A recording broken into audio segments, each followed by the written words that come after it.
Dobrý den, vítejte u dalšího dílu Excel snadno.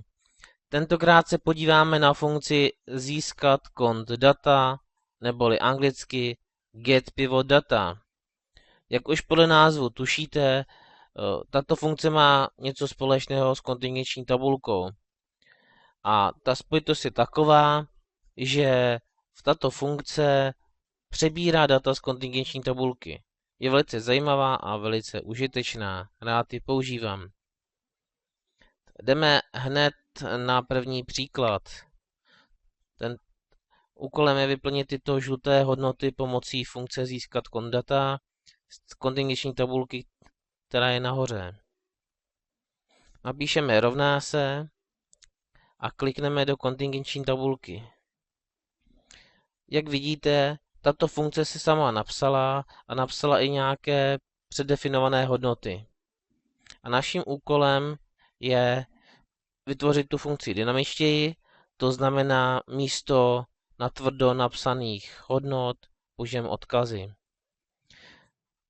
Takže úkol, který tady máme, je po jednotlivých kvartálech získat hodnoty pro jednotlivé pobočky. To znamená, že nepotřebujeme kategorie ani hračky, takže je můžeme smazat. Středník vrátím. Máme pobočku Plzeň, takže to odkážeme sem. Měsíce nepotřebujeme, tak je smažeme. A kvartál odkážeme sem. Skopíruju do všech buněk a máme hodnoty. Jdeme na druhý příklad. Rovná se, klikneme do kontingenční tabulky. Opět se napíše funkce a opět si budeme upravovat. Co potřebujeme? Máme tady 3 měsíce, pobočky a kategorie. Takže odkážeme tohle, odkážeme pobočku, odkážeme měsíc a kvartál nepoužijeme, tak ho smažeme. Opět překopírujeme hodnoty a jdeme na třetí příklad. Opět klikneme do kontingenční tabulky.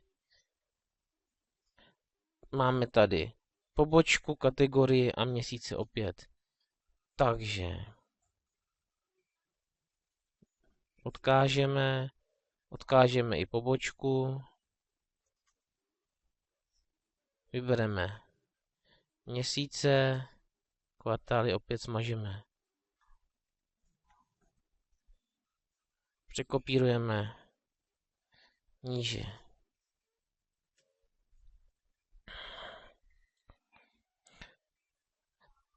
Teďka mě napadlo, že můžeme příklad ještě trošičku zkomplikovat.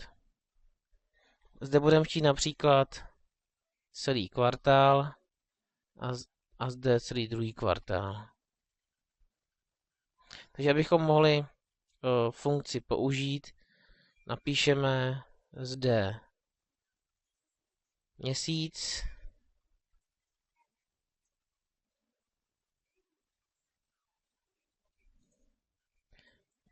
a zde kvartál.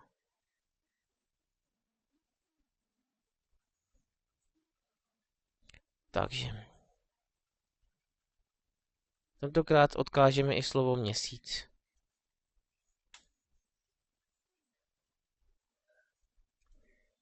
A máme hotovou funkci.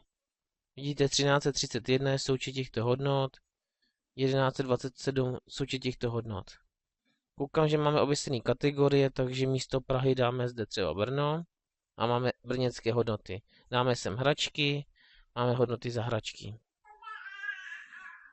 Budu chtít měsíc 7, napíšu 7 a je to hotové.